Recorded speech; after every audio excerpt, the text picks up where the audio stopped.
पिछले भी पूरे हफ्ते हमने देखा है कि बाजार ने बहुत निराश किया था, गिरावट अच्छी खासी दिखाई है, करेक्शन बहुत दिखाया है।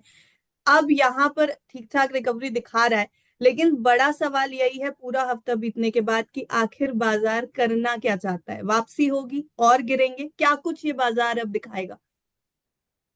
देखिए, बहुत ही अच्छा प्रश्न है और ये सही समय पे पूछा हुआ प्रश्न है। तो मैं तो कहूंगा कि यहाँ से बाजार जो है वो एक बार झटका दे चुका है। किस उम्मीद में झटका दिया वो भी आपको बताएंगे, और क्या अब यहाँ से वापसी हो सकती है, क्या उम्मीद रख रहे हैं ट्रेडर्स, ये भी आपको बताने की कोशिश करेंगे। देखिए, पहले तो आप ये समझो कि ये जो हाहाकार मचा हुआ है ना, इसमें बहुत बहुत हल्के हो गए हो आप, और मेजर ट्रिगर्स लाइंड आउट हैं अभी इंडियन मार्केट्स के लिए भी और वर्ल्ड मार्केट्स के लिए भी।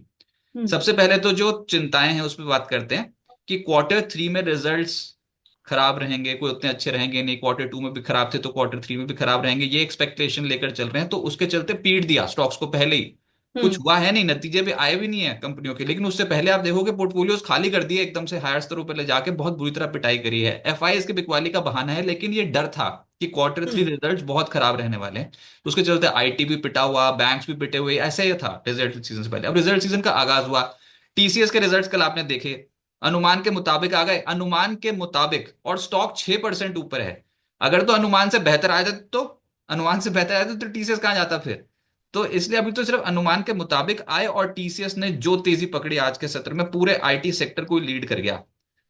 अब ये एक सेक्टर की बात हुई जो आज 3.5% ऊपर है पोस्ट रिजल्ट्स। अगर डिसअपॉइंटमेंट ना हुई, अब अगले हफ्ते Reliance Industries, Infosys, HCL tech, Axis bank के नतीजे हैं। अब इसमें इंफोसिस और एचसीएल टेक के नतीजे तो यही समझ के चल रहे हैं कि सब टीसीएस ने जब इन लाइन नतीजे, तो फिर इंफोसिस और एचसीएल टेक को क्या तकलीफ है।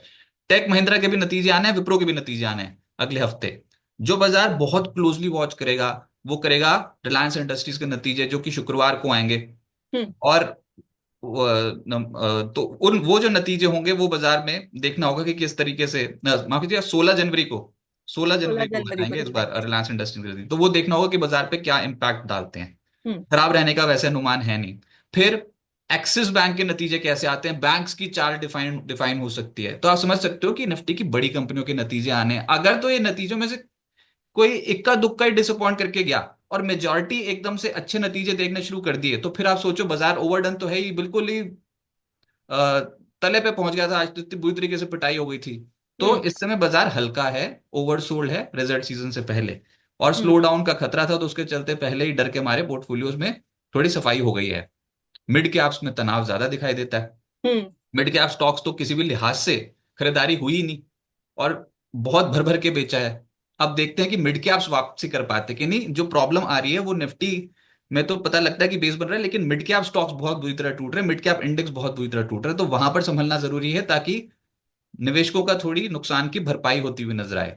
हम्म। 20 तारीख को डोनाल्ड ट्रंप का शपथ ग्रहण समारोह है, वर्ल्ड मार्केट में भी गिरावट देखने को मिल रही है। अब 20 तारीख को जब वो आएंगे, उसके बाद कभी वो टैरिफ पॉलिसी डिसाइड करेंगे या फिर वो कुछ करेंगे, उससे पहले थोड़ा सा तो बाजार खिंचने की कोशिश करेगा। आम बजट से जी। पहले भी हमारे जो फरवरी में पहले हफ्ते में आम बजट आना, उससे भी पहले आप बहुत हल्के हो चुके हो, तो इशारा हम्म। ये है कि आप बहुत ज्यादा ओवरसोल्ड होते चले जा रहे हो, इतने खराब वैल्यूएशंस पे ट्रेड नहीं कर रहे हो आप।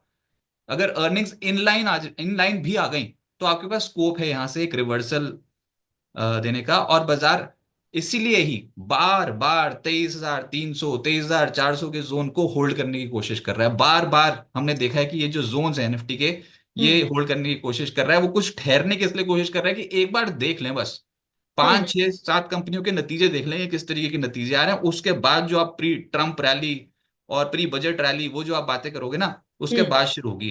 तो एक तो इशारा यही था, जिस तरीके से आज आप पलटे हो, बहुत ही स्मार्ट तरीके से पलट के, बियर्स के पास बहुत ही जबरदस्त मौका था जो उन्होंने आज के सत्र पे गवाया है। वीकली आधार पर फ्राइडे को टूट जाते तो कहीं कमर, मतलब इतनी बुरी तरह तोड़ते ना आज बियर्स। फ्राइडे को अगर आज टूटते तो उसके बाद तो फिर 2 दिन निकालने मुश्किल आते ना, ट्रेडिंग नहीं होती, फिर पता नहीं लगता कि पोर्टफोलियो में है ये क्या करके गए हैं फ्राइडे को। तो सोमवार को और तनाव होता है, ये आपने तनाव को आज रिलीज किया पहले तो। हम्म। अच्छा, फिर जो टेक्निकल चार्ट्स लगे हुए हैं उस पे आप ये देखो कि आप जिस तरीके से वापसी करके गए हो, अ, इसमें पहले ही आप ये जो आर्ली चार्ट्स पे, ये आर्ली चार्ट्स हैं निफ्टी के, आप यहां से जो वापसी कर रहे हो इसमें आपको कुछ भी रिजेम्बलेंस दिखाई दे रही है? ये वाला मैं कुछ जोन्स आइडेंटिफाई करने की कोशिश करता हूँ, क्या आपको यहाँ पर कुछ भी एक जैसा चीज दिखाई दे रही है, और ये हम बहुत बहुत क्लोजली देखते हैं टेक्निकल एनालिसिस में। एक तो ये जो जी। है दिस वन, और ऐसे ही इसमें और इसमें कुछ कुछ सिमिलैरिटी आपको नजर आ रही है। ये जो पैटर्न्स हैं ये एक जैसे ही लगभग, इसको फ्रैक्टल्स बोलते हैं। अब अगर यहां से ये सेम पैटर्न अगर रिपीट हो गया तो देर इज अ चांस की मार्केट एक बार, ये पूरा यहां से यहां तक है वैसे, तो देर इज अ चांस की मार्केट एक बार तो रिकवरी कहीं ना कहीं शो करेगा, ऐसा लग रहा है स्क्रीन पे। दिखाई देता है कि हाँ सरेंडर नहीं कर रहे हो इन लेवल्स पे। तो हम्म। अगर वापसी करने वाले हुए तो कुछ कुछ इशारा है मार्केट का कि लोअर एंड से अगर आप ये लेवल्स होल्ड कर जाते हो, 23,300 23,400 के लेवल्स, तो हम्म। मार्केट एक पुल बैक के लिए तैयार हो सकता है। पुल बैक कहाँ तक आएगा? 23,900 के जोन्स तक। हम्म। पहले तो 23,700 23,800 वाला जो हर्डल है वो पार कर दें। 23,900 अल्टीमेटली एक लेवल है जिसको हम बहुत बहुत क्लोजली ट्रैक कर रहे हैं, और अगर इस बार की तेजी आई तो वो आप फिर प्री बजट कुछ बाइंग के तौर पे देखो। जी।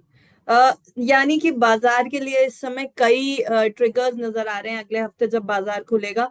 हालांकि आधे दिन की ट्रेडिंग अभी भी बाकी है, तो अभी फिलहाल के लिए बाजार थोड़ा सा सुस्त नजर आ रहा है, लेकिन रिकवरी की कोशिश जारी है इस समय बाजार में।